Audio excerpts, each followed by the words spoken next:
Hi. Well, week 3 has rolled around quite quickly. I cannot believe that we are almost to that point of launch. And it's like, oh my goodness, the book will be here. The book will be ready next week.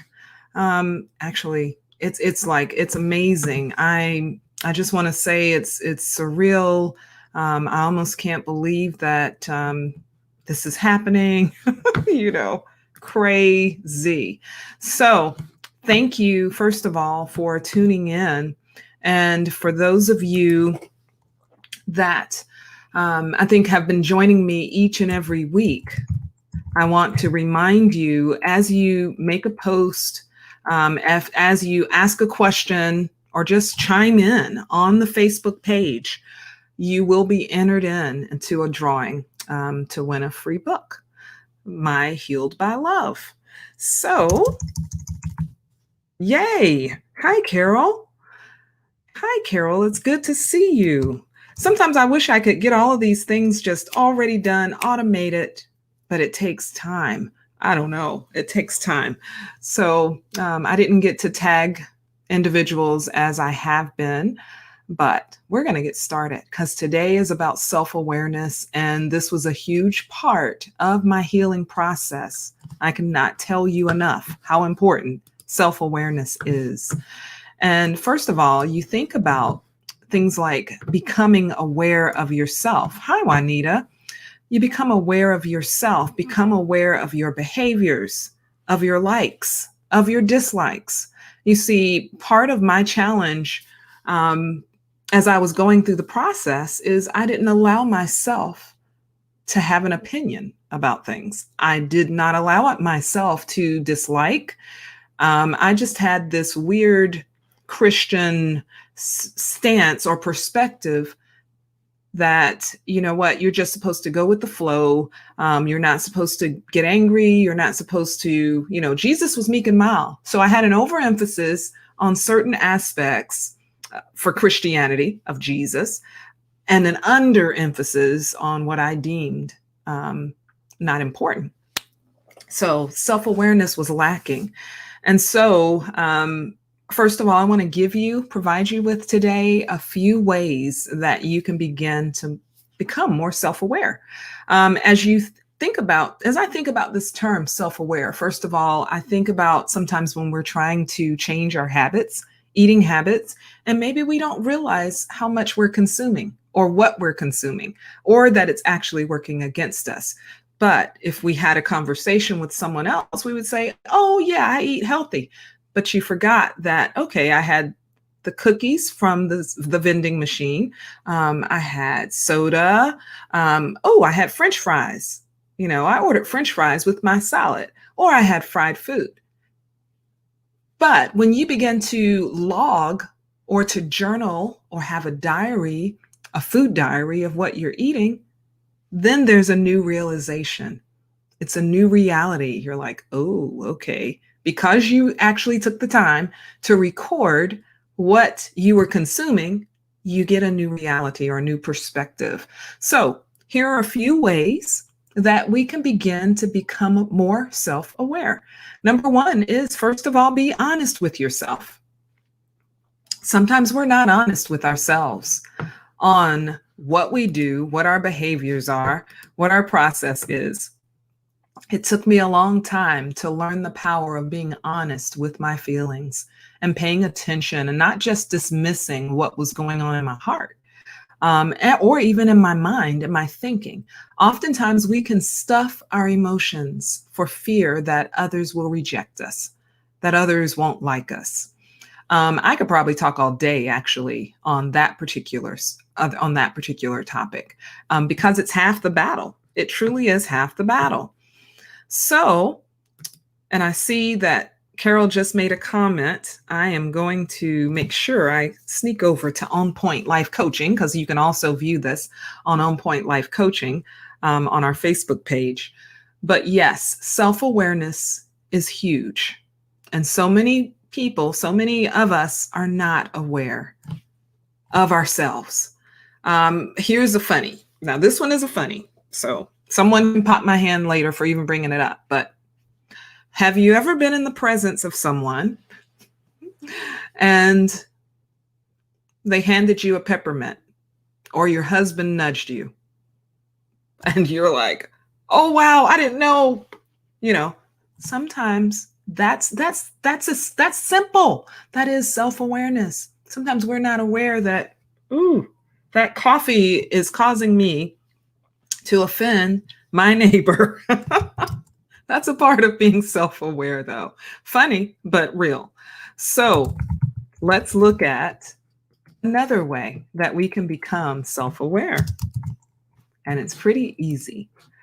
We can become more aware of ourselves through those around us. This one can be a little tricky, as you have to also recognize whether those individuals around you are safe. Are they for you? Do they want the best for you? My stepdad, love my stepdad, who I called him dad. This was my mom's second husband. He loved me dearly.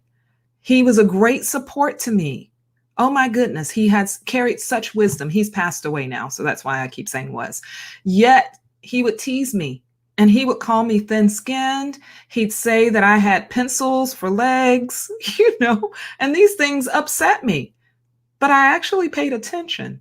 I paid attention. After I got out of my feelings, I paid attention to what he was saying because I wanted to know, is this really true? Am I thin-skinned? No, I didn't like the statement that my legs were two pencils, that I was so skinny that it was just looked like pencils.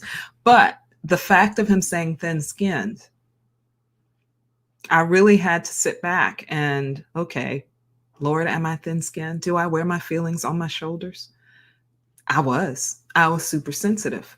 And so that was part of self-awareness. So if you're in a healthy environment where people care about you, that they love you, that their comments are actually to help better you, you can take that criticism, so to speak, and actually learn or draw from it. Okay? So that's another way that we can become more self-aware. Number three is, I don't know if you guys are going to really get this one, but number three is ask the Lord. Ask the Lord. Ask the Lord to show you. Most of us usually don't ask questions like that of the Lord. And we can laugh about that. But really, when we ask him to change us, when we ask him to help us grow, to show us, he will show you. And not only will he show you, but he will help you heal. These are aspects that I touch on within Healed by Love that helped me to grow and to change. It wasn't overnight, but there were little nudges that needed to be adjusted within me, that the Lord adjusted truly within me over those years. So it's a part of healing, being teachable. Okay. Not knowing it all, because we can have that thing of knowing it all too. I was a know-it-all. I wanted to know it all. Quite funny. But when you recognize those aspects, you can grow there. You can grow beyond. You can change. All right. Number 4, another way of becoming more self-aware is through reading. We can begin to identify some of our habits or some of our behaviors that need to be changed or adjusted. Through the Bible, yes, we can read in the Bible and we can see, well, love is patient. Oh, you mean I haven't been patient? Ooh, love is kind. Love doesn't rejoice in a suffered wrong. You mean when I see someone else, getting what you felt like they deserve, you're rejoicing and like, yay, no, love doesn't do that. We get adjusted through the Bible, through the scriptures, through the word, when we see or recognize that we don't match up. Our behavior doesn't match up with what that word says. We can also get adjusted or begin to become more self-aware as we read different books. It's human behavior to identify or to connect with certain qualities in another person.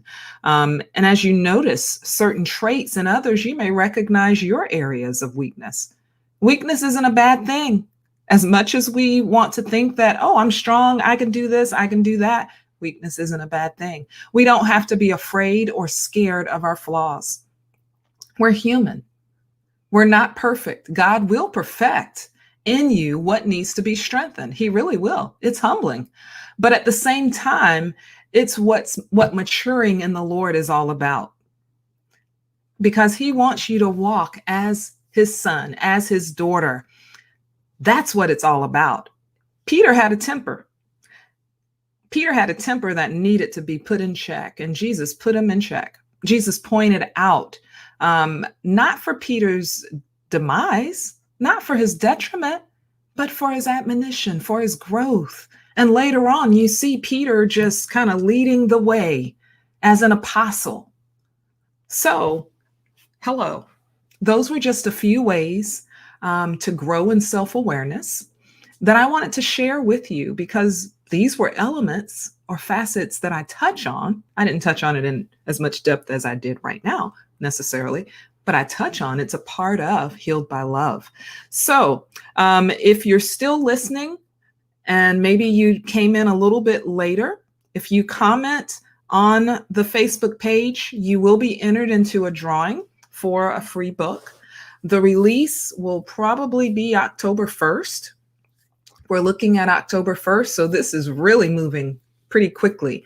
In addition to that, I will be posting later this week as to how you can begin to pre-order. Just putting that out there. I'm so glad, just super excited that this book really is finally getting released. I'm thankful for each and every one of you just coming on and taking a few minutes out of your schedule to celebrate with me. So I'll be back next week, which will be our 4th week of our sneak peek, and we will see what I talk about then. All right. Have a great day. Blessings to you. Kisses.